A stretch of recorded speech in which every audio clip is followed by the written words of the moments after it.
You're such a wonderful human being. And I knew you were ultra the minute I met you from your kindness, your thoughtfulness. And in fact, it was at the ashram in California, in Calabasa, a slight weather change from Toronto, Ontario to California, Calabasa, California in the winter, which I think you know something about in terms of, changes in weather and temperature, eh, Michele? Yeah, just a little bit. We'll go It seems into that. like extreme weather, extreme conditions, that's for sure. Yeah, I think you are my only friend who has that sick fascination for ultra marathon running. And is it minus 40 and plus 130 Yes, degrees? correct. Those are the two extremes that I experienced. You are One in the Yukon territory, which is in your beautiful country, and the other one here in California, in Death Valley, doing the Bedwater 135. But we'll get to that a little later, I'm sure. yeah, you're like legit insane. You're like just such an ultra person in every way, and probably in my favorite way as being such an incredible human being and my friend. And so what I wanted to do today is to be able to share a little bit of your ultra-ness, of just how great you are, how resilient you are, and how you share that with the world. I know that you are an inspirational speaker. You've been on TED Talks, you've been on different podcasts, you've been all over the news. I am so lucky to have you here with me, Michele. I'm in the business of transformational experiences for leaders and executives. And, sometimes people say I'm too busy to do this, or I don't have time to run, or I don't have time for balance in my life. So I think that when we hear you today, we're all going to get a little kick in the pants to find out where our limitations are and to push through, even if it's just about getting out of bed this morning. If that's where the audience is at today, then how do we push through that limit? Or maybe it's pushing through 20 minutes of run, or pushing through my belief on whether or not I can be a vice president of this business, or even a CEO. Whatever it is for each person here today, I hope that they get a little piece of the inspiration that I got from you in the ashram when I met you and we had that talk about all the many things that you're up to. And so absolutely, it'll be a pleasure. Do that. Oh, that's so awesome, Michele. Thank you so much. I just wanted to check in with you. It is a global pandemic. Things are going on. And I know that you're Italian. Yes. And which is amazing. I was just there last year. I just wanted you to share a little bit about how you and your family are doing during this pandemic, and perhaps even how you're adjusting in this period of uncertainty with your own habits. Right. Well, we often say that ultramarathons are a true metaphor of life. So definitely certain resilience tips that I've been learning and I'm practicing throughout these years, thanks to this discipline, I definitely was able to transition and bring those into my everyday life. And even this pandemic is very much, I often talk about it as an ultra with no finish line, the uncertainty, the doubts, the fear in many ways of what's going to be or what it could be. And so all these things in a way, I had to, first of all, I had to come to acceptance of the situation. We are very much wrapped up in that false sense of control and security in our lives. And so this special, let's extremely critical time of our lives is very much learning us that we don't have control of anything. For sure. Michele, so I should probably say to everybody, if they haven't heard of you before, just being a Guinness World Record holder for fastest time in crossing the desert. I think that one was 1,700 kilometers, Michele. Well, the one that the first expedition that I did crossing I set out in 2018. I set out on this big project of crossing the 4 most extreme deserts on the planet. And so the first chapter brought us, and I say us, myself and the team that supports me. We found ourselves in San Pedro de Atacama in Chile, set out to cross the 1,000 kilometers, so just over 600 miles of the Atacama Desert, which is the most arid, the most dry. It's the driest place on earth.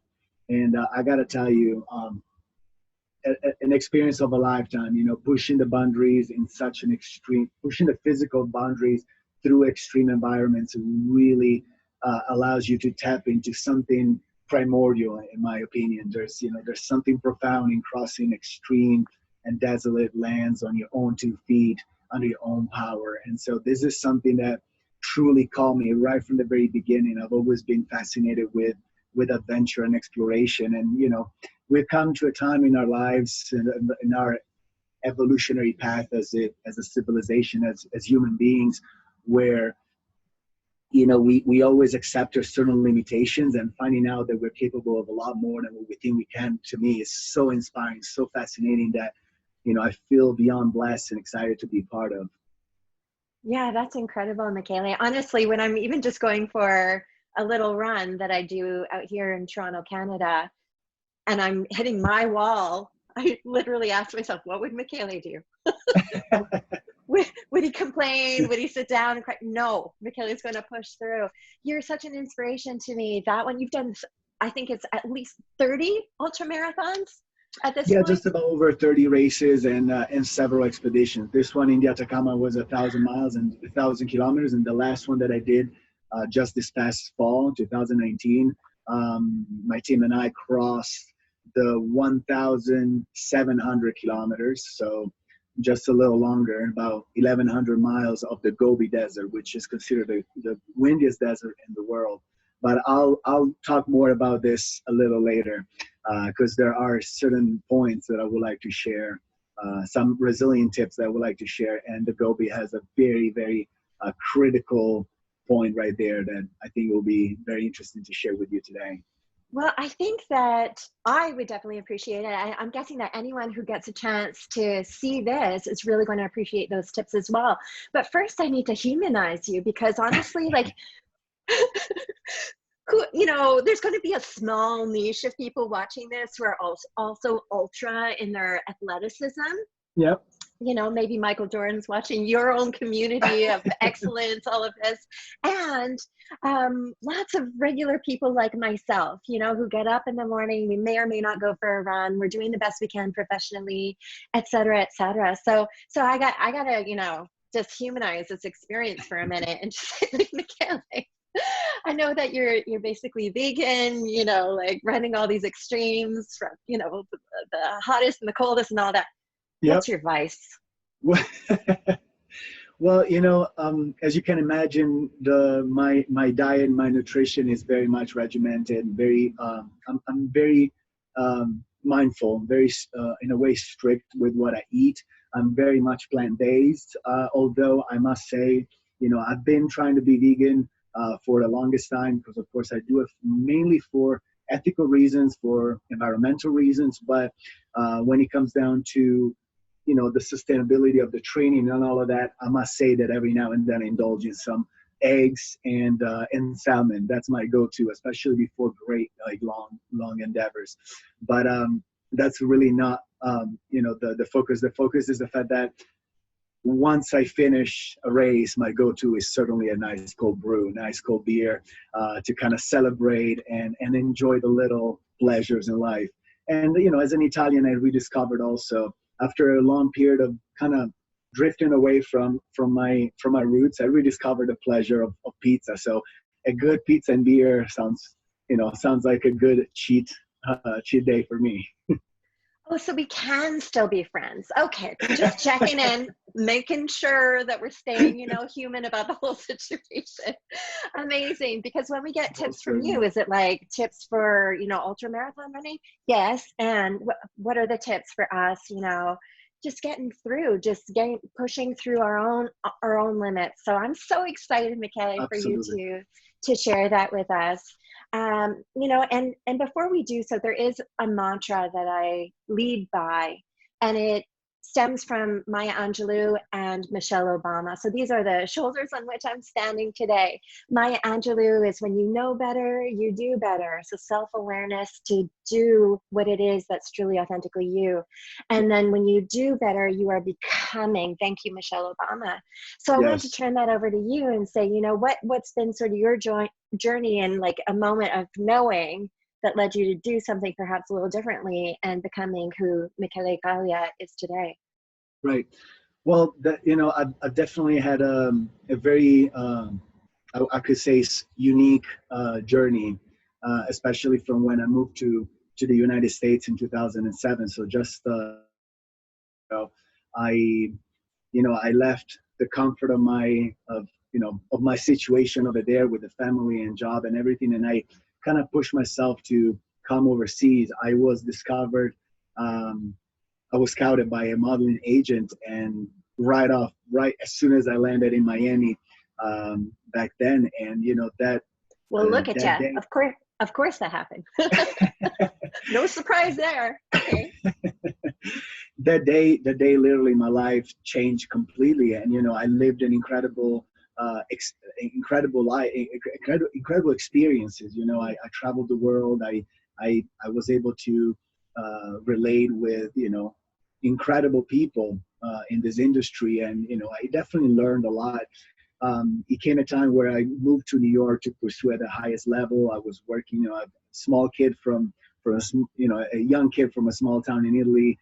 Found myself working in the Big Apple with the biggest clients and biggest fashion photographers in the world. And I lived that so-called dream, good life, let's say that way, because then you get involved in that socialite, the whole partying and everything that comes with it, all the glamour that comes with being in that position. Despite being at that, feeling like I was at the top, I felt like I dropped it right at the bottom. I was going through a very deep personal crisis, in a way like an existential crisis. I wasn't happy with what I was doing. I wasn't certainly satisfied with who I was becoming in the process. And so, I went through this drifting time where it was like an introspective journey of understanding what truly called me. And so there it comes the knowing, know yourself, and so you can do better for yourself. And so to me, that was very much a drifting time where I lost the compass. I just, I was successful. I reached that success in that industry. But I just didn't feel fulfilled. I couldn't find any purpose. And so that's when I kind of retraced back to my roots to, I started feeling that call of the wild almost. I felt like I needed adventure. I needed to burst out of the cage. And that's when I discovered ultra running. Ultra running opened up my eyes to a whole new world I didn't even know existed. Because, of course, we all know marathons, but what is ultra marathon? So, that opened up possibilities to a greater human potential. I always take in certain limitations as they are. We always accept the reality which with we are presented, right? So it's almost like redefining certain social schemes and limitations and kind of opening up to broader possibilities. And to me, that was so inspiring and so fascinating that I was willing to give up everything to pursue this, let's say, nonsense, running for incredible amount of miles and time throughout, most challenging environments and climates. And believe it or not, pushing yourself, pushing your limits, you truly discover who you are, and that's as fascinating as it can get to me. Seriously is. It's so fascinating. And it leads me to asking you why. You said potentially somebody might see that as nonsense, like putting your body through that, risking so much in your personal life, professional life, everything for this. What is your why? Why do you do that? That's the top question, of course. It's about self-discovery. We live in a world where all lands have been discovered, all big mountains have been tagged, all corners of the world have been explored. And so I think that the new exploration goes the other direction. It's no longer exploring the world, but exploring ourselves. And what I realize is that pushing myself to the limits of our possibilities, you really transcend to a higher understanding and higher consciousness. It's almost like moving meditation in my experience, in my opinion. And that allowed me to grow, that allowed me to understand myself, and that allowed me to always thrive towards an always better version of myself. And self is purposeful. That's extremely purposeful. Wow. And Michele, you know, so thank you for that story of knowing during the coming. It's so humanizing what you went through, you know, the high of it and then the low of it and then the realization Absolutely. and then going for it and the why of, you know, transcendence. That's amazing. And somebody might look at you and go, oh, wow, you know, international model. What are you And complaining about? what are you complaining about? Well, you know, but What do you know that's from actually, challenge, you know? sorry, go ahead. What do you know about challenges, you know, that Right, kind right. of thing, you But, know?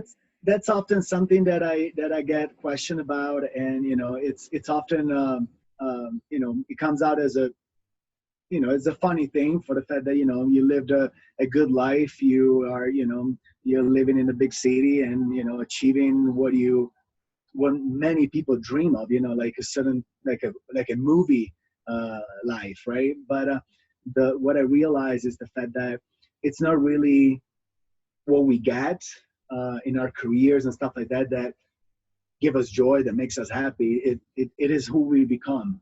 And I just wasn't happy in who I was.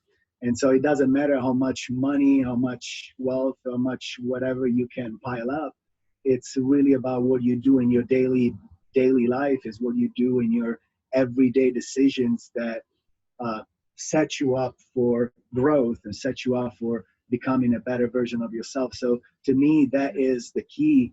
It's the process. It's all in the process. It's all finding out what calls us and pursuing, you know, a higher calling in many way, not just to, you know, not necessarily to achieve more, but to feel more, more ourselves, to fulfill our visions, to fulfill our callings, to fulfill what we feel inside.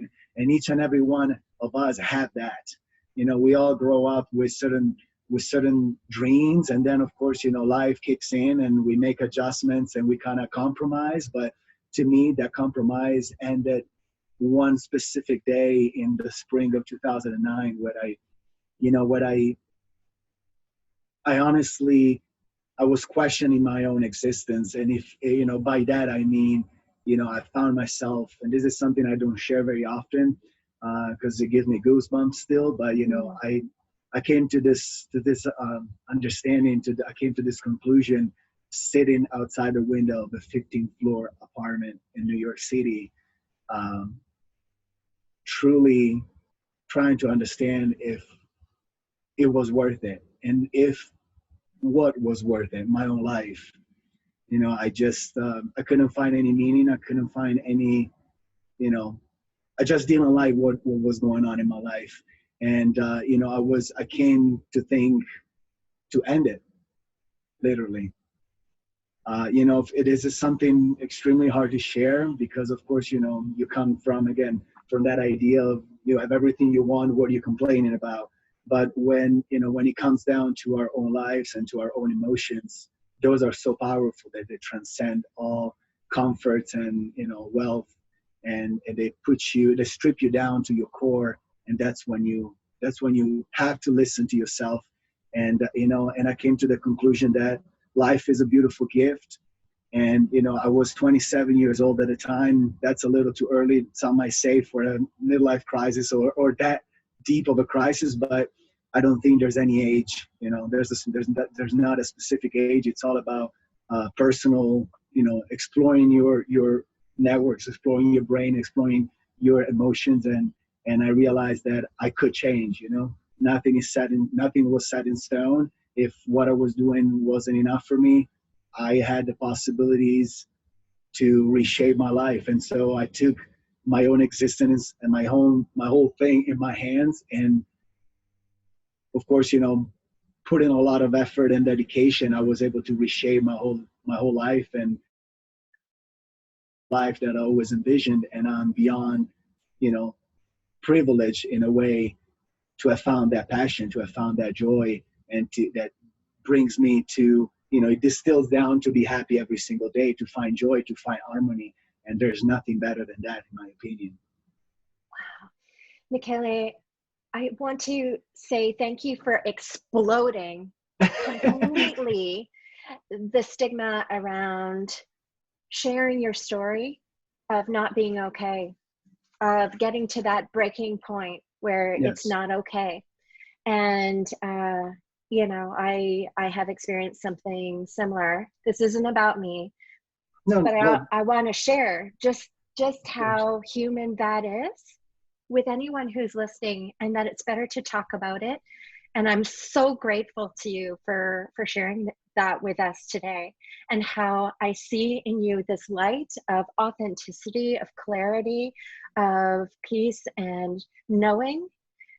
And through that journey that you've been through, to be able to share that with everybody here, I can't thank you enough for that. I'm not done yet, but No, I need to it's just the say thank beginning. you. Just, yeah, this is just the beginning. You're so right. So thank you for that. And I was thinking, so if anyone was doubtful before about what you could get out of somebody who's so unreachable in terms of, wow, he's achieved the highest of things, you know, things that I, Joanna Kirk, will never, I will never, you know, it's not in my, that's not in my kitchen, if you will, to be an ultramarathon runner. I like to be cozy, you I do know, not recommend it to anybody. and yet you do it so often. Anyway, all this to say, but if you felt like Michele is out of reach for you, he's, he is so human, and you are so wonderful, Michele. I just think the world of you. And I would love for you to share through your storytelling, perhaps 3 tips or so that people could take from you and apply to our regular lives as regular people in times of uncertainty. What would you say? Absolutely. Mm. Absolutely. Well, you know, the keys to resilience in many ways can be many in the thousands. We could be sitting here for hours, but I distill down 3 major points that shaped my life, shaped my career as an ultra runner, and allow me to grow as a person. Those are things that can easily be applied to any endeavor in life, whether it's career, relationship, anything, personal level. The first one, and perhaps the most important one, I learned from it right from the get-go, right from my first race, but I'm not going to speak about that today. What I would like to share with you is my experience in what it is considered the toughest food race on the planet, the Badwater 135. That has always been, you know, right from the very beginning. I read a book called Ultramarathon Man. That book opened up my eyes to a whole new world. You know, I didn't know of course, you know, we all know what marathons are, but at that time, I didn't know what ultra marathons were. And so, you know, that was redefining all our perception of what we're capable of. So, you know, it was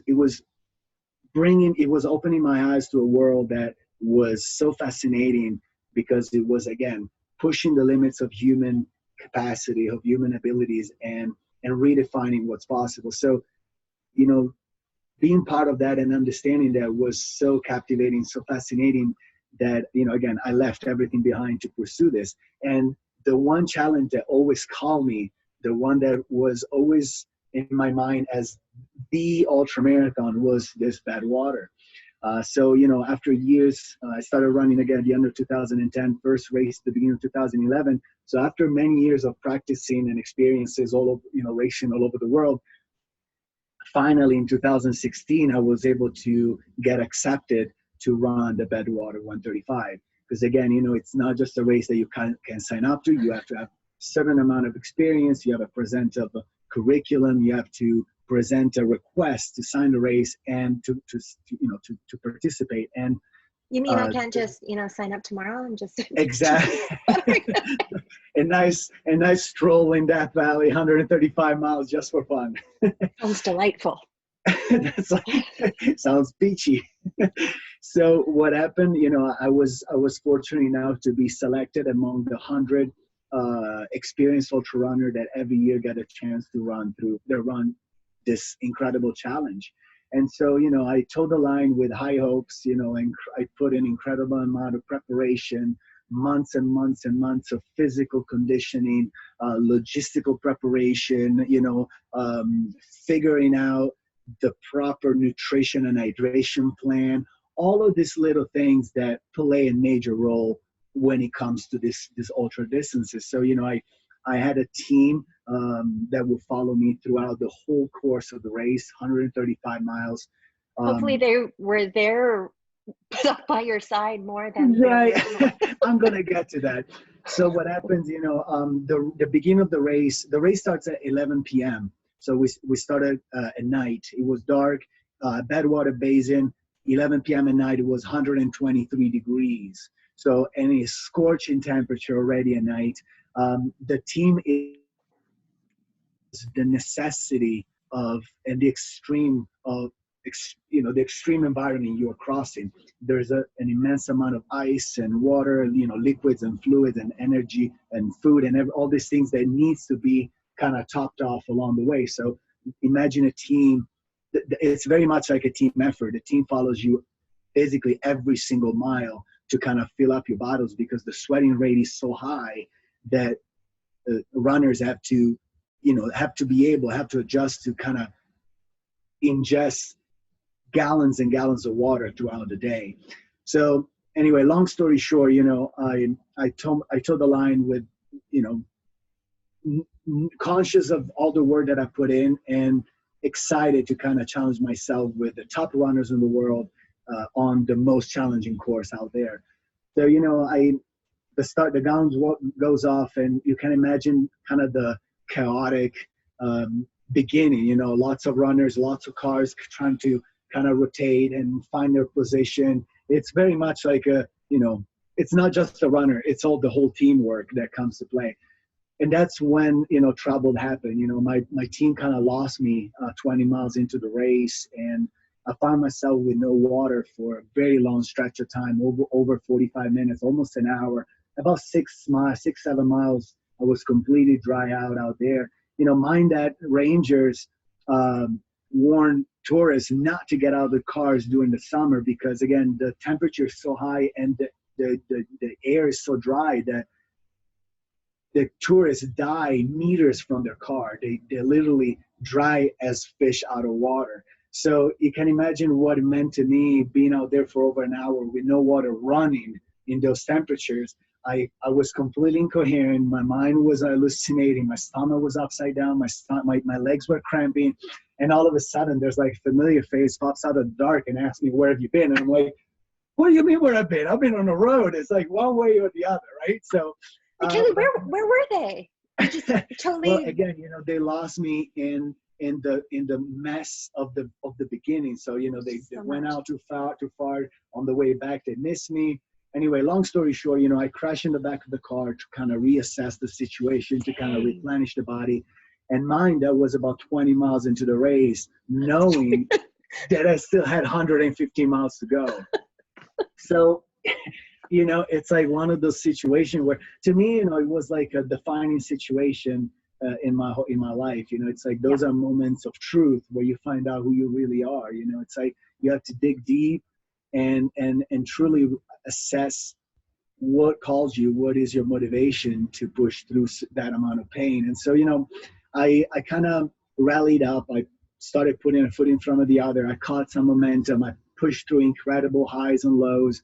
And, you know, about 100 miles into the race, so a long stretch after that initial crisis, my whole body started shutting down. You know, I pushed through so hard. I pushed through the heat of the day, and about 100 miles into the race, my kidneys started cramping up. I'm sorry to share this, but it's a very critical point in that story. You know, I started peeing blood, and that's not a good signal right there. But I just didn't care. You know, I was committed to finish, and I just pushed through. And, you know, eventually several hours later, I crossed that finish line. I crossed the finish line in 25th position, which, of course, you know, to me was a great accomplishment finishing the race, but honestly, I wasn't satisfied. You know, I knew I could do more. I wanted more for myself. And so this is where learning from your mistakes and, in a way, accepting failure.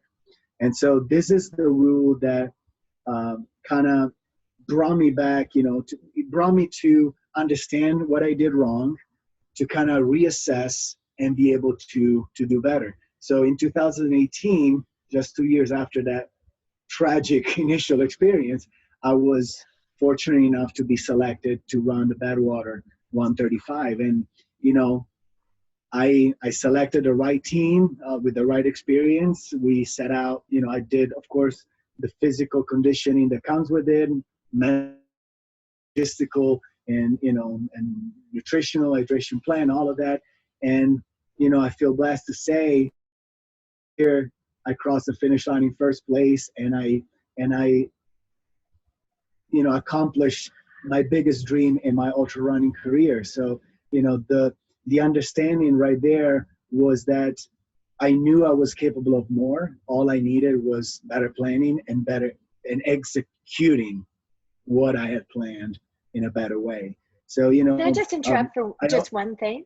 Just what? Yes. What does Michele crossing the Badwater finish line look like? Is it this? Like what is it, Michael Jordan? There are moments in ultra marathons that there are incredible highs and incredible lows. This is why we often say you experience life in those 24 hours. In one day you experience so many highs and lows that really transcend time, and it can almost be as a whole lifetime, cramped up in that one day. But despite the debilitating lows, despite all the challenges that of course you go through, all the discomfort, the finish line was certainly with the hands up in the air, because it's the end of an incredible journey. You experience so much that it's of course a celebration. Your body's completely depleted, you are exhausted, but there's a burst of emotion that can make you run a 5-minute mile even when you're completely exhausted. So it's such a wonderful experience. It's probably the most powerful experience I've ever lived. And to me, it was just about switching perspective. Wow. It was just about seeing obstacle or failures from the first one, which I consider a failure, as opportunities rather than limitations. I wasn't willing to accept the limitation. I knew I could do better. All I needed to do was to walk the walk, basically. Yeah, and push yourself to that next level and seek the evidence that you can. Wow. Absolutely. I think most people would have thrown in the towel after the first, that's a really traumatic experience. Only to get first place the next round. I love how you honor your team through all of this as well, that it's not just you who's winning this. Absolutely. It is a fundamental, critical part of that, of that experience. Without their help, I would have never been able to achieve that. And without their support, you cannot even fathom doing something like that. Because again, the extreme environment wouldn't allow you to. Wow. So I think, Michele, what I'm hearing you say, and that I'm taking away from you personally and professionally, is that failure is inevitable if we are pushing ourselves beyond, staying on the couch with our cozy blankets. Like if we are pushing ourselves at all, then there's going to be some semblance of it not being perfect, it not being exactly where I want it to be. Absolutely. And then accepting that and going, cool, yep, what did I learn from this? Know what my motivation is, as to your point. So you shared with us your why for this. So you got back to your compass and you pushed through, only to achieve first place and have been a champion in almost all of them since then, I believe. Yes, and this is a key rule that that stuck with me right from the very beginning. My first race was a great example as well. I towed the line. My very first race was a 100-miler. I didn't, I wanted to find out what that ultra, I wanted to find out what it was. I wanted to be part of that. So it wasn't about running a marathon. It was about pushing beyond what I knew. And so, I finished the race about 84 miles into, along the course. I just pushed myself to the point where I just passed out. I just collapsed on the ground, and I woke up with an IV in my arm in an ambulance, where my family outside crying, begging me to never do it again. And that's, of course, when it all started. So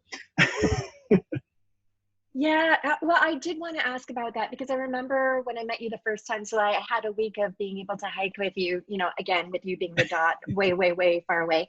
And then another week again, and a year apart. And I just remember caring so much about you because of your spirit, your ultra spirit, and thinking, oh, I don't know if I want him to run the next two extreme, because there are two that you have in the plans, right? That you want to do. Is that absolutely. right? So yeah, following up that project that I started in 2018 of crossing the desert, this year, I was already working on crossing Antarctica actually. So this was going to be, probably one of the biggest expeditions I've ever undertook. Certainly the most extreme, given the wild environment and of course the freezing temperatures. But because of course many people don't know, but Antarctica is actually a desert. It's a frozen desert, but is in fact a desert. And the following desert, so in 2021 would have been the Sahara. So that would have been the the grand finale to this whole project. Let's call it that way. But there's coming back to our tips. There's definitely one that I always put into practice. I developed because of course it's a process of discovery. It's a process of understanding, and all of these tips, it's something that I've been working on. It's something that I constantly work on, and it's something that I always strive to implement and explore more, because the tactics can be in the thousands. But one very important one that I experience probably at the highest level in the Gobi. So just 6 months ago, when we were in Mongolia, crossing the windiest desert on the planet, is and here I cite Eckhart Tolle. It's learning the power of now. And I'm gonna get there. Just citing Eckhart Tolle, he said, wherever you are, be there totally. And now I'm going to explain why it is so important in my ultra endeavors and why I think it's so important in everyday life. I think that, of course, the present moment is the key to liberation. And this has a lot of meanings. There are a lot of meanings behind that because, again, to me, it's always about switching perception and perspective because, time and distances, it's all facts that we put in our minds. And so we actualize, we process certain moments as, they can be defined in a certain way. They can be perceived in different ways if you train your mind in a certain way. And by this, I want to get, with all of this, I want to get to how important meditation is to me. It's all about switching the perspective to the present, bringing the attention fully in the now. It's only when you allow ourselves to be fully focused that we can operate unbounded, let's say. We can operate undisputed in a way. The right word is probably unattached and undisturbed. And this brings me back to the fact that, imagine being 100 miles, 20 miles into the race, like we were before in Badwater. And I'm completely cramped up. I'm completely depleted. I am hallucinating. What gives you the ability to keep pushing forward, knowing that you still have so many miles to go? So the idea is to do the very best you can in the moment. And this is something that applies very much to an experience that I had in the Gobi. The very first week, I was able, imagine we were running through very high temperatures during the day, well over 100 degrees Fahrenheit, and at night we would dip well below zero. So incredible highs and lows of temperatures. So imagine, but also the deep sand I was running in. I was able to run over 50 miles a day for the first week. And we were on pace. I was feeling good. And then all of a sudden, the 7th day, my body completely crumbled. I guess so. We were about 1/3 of the way in, and I was completely destroyed. My body was, I had a fever. My whole stomach and digestive system was upside down. I had to get an IV. I could barely stand. That one specific day, I was still able to run about 27, 28 miles, which, you know, was way below our target. But I put into practice this specific rule. What can I do right now? You know, not thinking about what's going to happen tomorrow, not thinking about what's going to happen in a week from now. What I can control is the decisions that I take right now. And Yes. so doing the best that I can in this specific moment, every single step, because this is the only thing, that's the only thing that I could control. And again, this brings me back to the car when I was sitting in the back of the car in the Badwater race. This brings me back to that tent in the Gobi where I could barely walk. I just had to reassess. I just had to regain my strength, to regain my focus, and just put a foot in front of the other. So there brings me to this, you know, it brings this point to an end. Do the best you can in this specific moment without the thought of what's going to be or what's been. Because of course, you know, sometimes we're bounded by our past or the concern of the future. So it's always an outside influence that we can't control. All we have is right now. Michele, thank you, because, you know, I read a whole pile of books on it. And Eckhart Tolle is one of my favorites. In fact, I went to go see him speak. I was lucky enough to volunteer, so I got in there.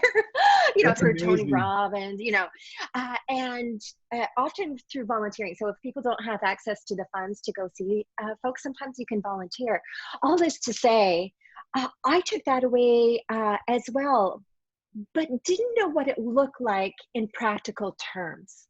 I often will tell my leaders, you know, is it a today thing? If you're worried about a myriad of things, right, what is a today thing? And focus on that, what you can control or influence versus all the many concerns out there. So you've really just humanized it for me to say, that's what I did in this extreme moment where I thought I was at my end of things. I focused on the now. What can I do right now? And you actually did that. Yes. You are my hero, Michele. You know, I reciprocate all of the, you know, all the respect and the love. You are my hero. Let me see if I can summarize those tips then. So it was being okay with experiencing failure. Learning from failure, let's say that way. Learning from failure. Okay, yeah, if you could summarize it for me, that would be awesome. Well, the very first one, again, learning from failure, you know, accepting obstacle, and kind of switching the perspective of seeing obstacles or failure as opportunities rather than the limitations. This is like very much like the very first one. The second one that we just shared is, you know, learning from the power of now. So calming the mind, kind of processing your thoughts. And this is, again, this brings me back to meditation, because you and I both share the passion for yoga, and we both in a way have explored our minds and understand that minds can get, you know, the monkey mind, you know, this is what we often live in. You know, we live in a world where right from the very beginning of our days, we are always dealing with outside influences. From the very first moment we wake up, we have emails to check, we have the radio talking, we have the TV news and people opinions, and, you know, phone calls and work and responsibilities. But we barely ever bring the attention within. We barely ever take the time to process our thoughts, to understand our emotion, to explore. I often say this, to explore our network, what is happening in here. We do, you know, that I often share is, you know, the mind is a great servant, but a terrible master. And by this, I mean, you know, we can achieve anything we want if we use the mind to our advantage and we do not let the mind make decisions. And by this, I mean allow our heart to speak, our soul, make the decision from the heart and not let the mind interfere. So when it comes to that, it distills down to the last point to me. And it is find your purpose, find your why. It brings me back to the initial question that you brought up. And by this, I mean, and also reconnects to the very initial story of when I couldn't find purpose in modeling. Yeah, I was successful, but if you just don't find fulfillment, that's pointless. You have nothing. And so to me, it was about it's beginning, whether we're talking about life decisions or running decision through a race. It's always about finding out and figuring out what drives you. What is what is your motive of action, right? What is that pushes you to get up every morning at dawn, at least for me, to push my boundaries a little further, to push my limits, to discover myself, to find always a better version of myself. So every single day we have a choice. And by this, I mean, if you want to be good at something, if you want to be great at something, we can all be masters of our crafts. All we have to do is accept the sacrifice that comes with it. And so with that, again, it comes, the motivation there goes beyond the training. It goes beyond the decisions that you make in a race. It becomes a whole perception of life, right? So everything you do has meaning. Everything you do has purpose, because you're on the path of self-discovery and towards an always better version of yourself. And that, again, to me, is purposeful in its own way. And this can apply to anything. It's not just about physical conditioning. This is about exploring our minds, exploring our emotions. And this, again, can be applied to career, relationship, anything that transcends the physical and, action. And by all of this, I don't just, this brings me down to the final point, is the fact that, I'm not just talking about using all of these things to achieve more, but it's about fulfillment. It's about achieving what you set out to do. It's about achieving your vision. It's about achieving what your dreams ultimately. And because when your why is strong enough, you commit, and in a way you find a way. I find all of this very much as a creative journey. We all here to carve our path, to be trailblazers in our own way, because there's no, it's not set in stone that certain things needs to be done a certain way. If you told me that I was going to run a marathon 10 years ago, I would have told you, forget it.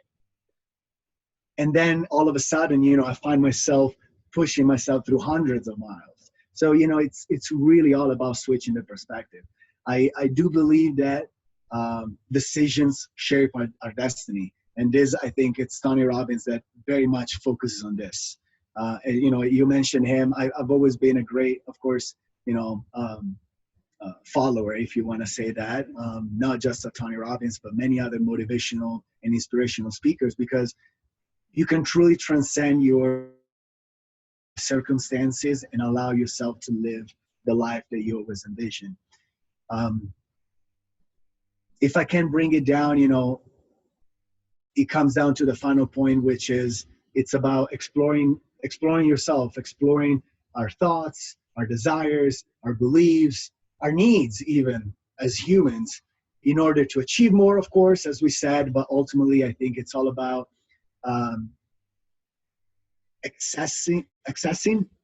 having access to the working on yourself, again, to be able to achieve more, but ultimately to be able to contribute more.